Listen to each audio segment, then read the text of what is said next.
वशीभूत रहते हैं। प्रभु, ये जो लीला है आपने अपने भक्तों के मान बढ़ाने के लिए ही किया है। भक्त के आप सदा वशीभूत रहते हैं। भगवान कहते हैं मैं तो भक्तों के सदा पीछे पीछे चलता हूँ। ऐसे भक्त जो निष्काम भाव से मेरी भक्ति करते हैं, जिनके अंदर किसी प्रकार का कोई कामना नहीं रहता है, कोई इच्छा नहीं रहती है, सुख में दुख में हर पल जो मुझे याद करता रहता है, मुझे भजता रहता है, ऐसे भक्तों का मैं सदा पीछे पीछे चलता हूँ कि उनके चरणों से जो धूल उड़े उसमें मैं अभिषिक्त हो जाऊं और अपने आप को पावन कर लूं। जय जय श्री राधे। अमृत जी महाराज हाथ जोड़कर बोले, भगवान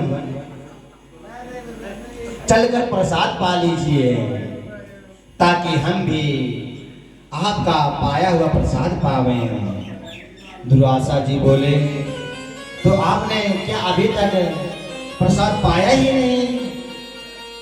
राजा बोले, अरे प्रभु, आपका निमंत्रण कर चुका था तो आपको पवाए बिना कैसे खा लेता? दुर्वासा जी बोले, अरे राम राम, अनर्थ हो गया।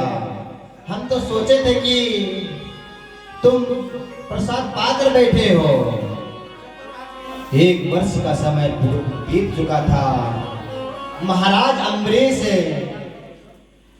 भगवान का निमंत्रण कर चुके थे, इसलिए अन्न जल कुछ भी ग्रहण नहीं किए। 1 वर्ष तक भूखे ही रहे। ऐसे भगवान के परम भक्त श्री अम्बरीश जी महाराज हुए। बोलो अम्बरीश जी महाराज की। इन्हीं के पावन वंश में आगे चल के युवानस्व हुए, जिन्होंने ब्रह्मवश अभिमंत्रित जल को ही पी लिया था। इसलिए युवानस्व के ही उधर से मानधाता का जन्म हुआ। मानधाता सत्यव्रत और इनके वंश में ही हरिश्चंद्र का जन्म हुआ। हरिश्चंद्र के रोहित हुए, रोहित से बाहुक, बाहुक से सगर नामक पुत्र हुए। राजा सगर के 60,000 पुत्र थे। अश्वमेध यज्ञ का घोड़ा इंद्र ने चुरा कर महाराज कपिल की आश्रम में ले जाकर बांध दिया, तो सगर पुत्रों ने कपिल भगवान को ही चोर समझ लिया और उनको अपशब्द कहने लगे। जब जब भी इस धरा पे संतों का अपमान हुआ है, तब तक जिसने भी संतों का अपमान किया है उसके कुल का नाश ही हुआ है। ये इतिहास गवाह है। आज सगर के पुत्र जो हैं वे महाराज कपिल को पाखंडी समझ के, चोर समझ के आप शब्द उनको कहने लगे। अरे देखो, हमारा घोड़ा जो है चुरा के लाके अपने आश्रम में बांध लिया और ढोंग रचा के बैठा हुआ है कि मैं बहुत बड़ा तपस्वी हूं।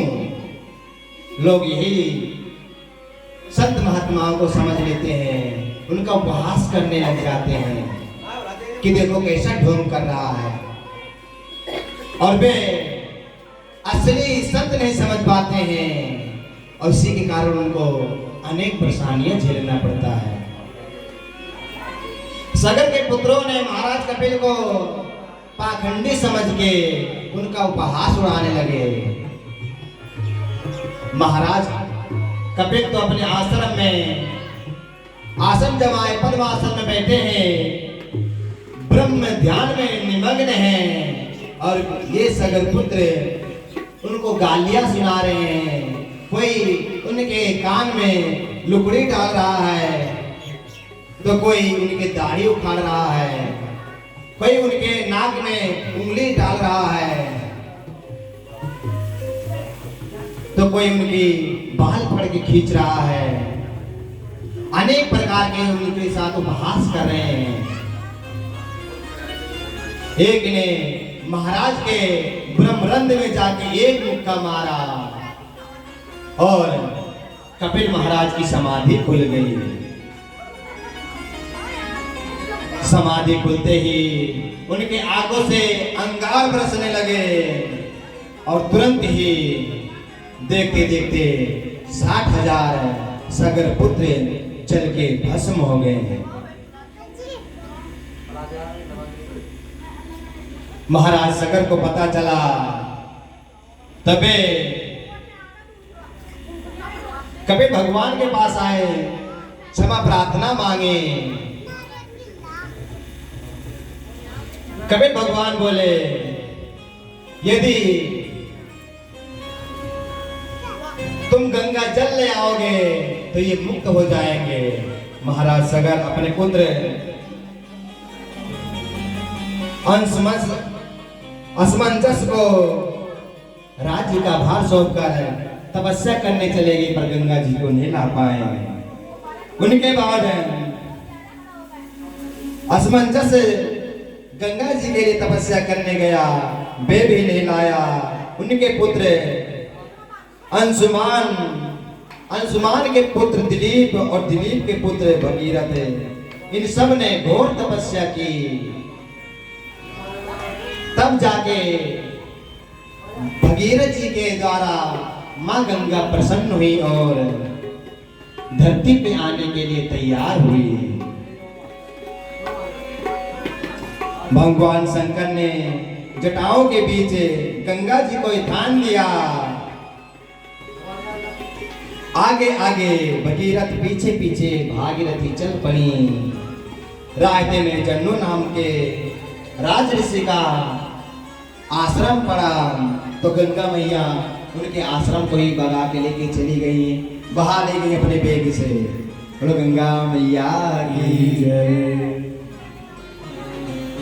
महाराज जन्नू बड़े क्रोधित हुए, गंगा इतनी उदंड है, मेरे आश्रम को भगा ले गई,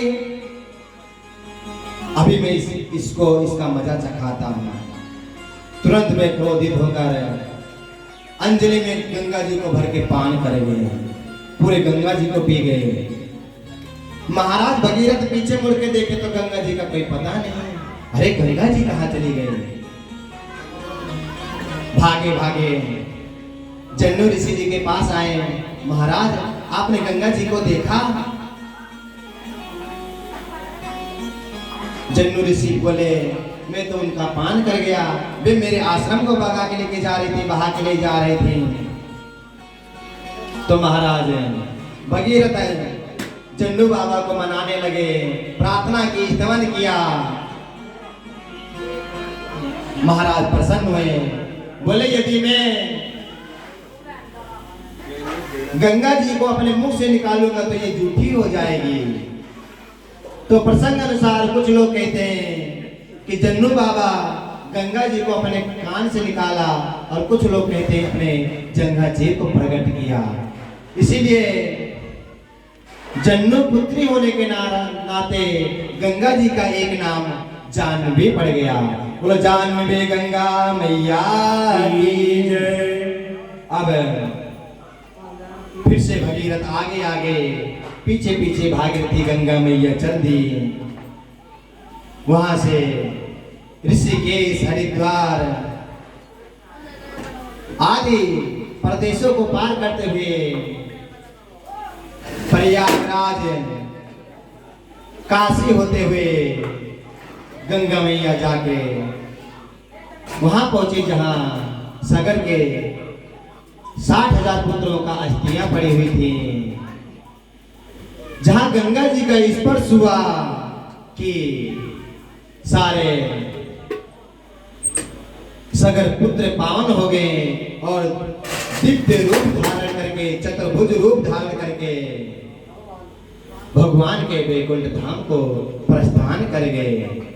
तभी से ही गंगा जी में अस्थि विसर्जन करने का परंपरा चला है कि महाराज सगर के 60,000 पुत्र जब तर गए तो हमारे पुत्र क्यों नहीं तरेंगे। और शास्त्रों में कहा भी गया है, हमने स्कंद पुराण में पढ़ा है कि जीव का अस्थि जब तक गंगा जी में रहती है तब तक वो स्वर्ग का भोग करता है, चाहे कैसा भी पापी क्यों ना हो। जब तक उसका अस्थि गंगा जी में पड़ी रहती है तब तक उसे स्वर्गलोक मिलता है। उसके बाद उसके कर्मों के अनुसार फिर उसका अगला जन्म होता है। बोलो गंगा मैया की। और माँ गंगा आखिरी में जाके सगर से मिल के विलीन हो गई। इस प्रकार से सगर के पुत्रों का कल्याण हो गया।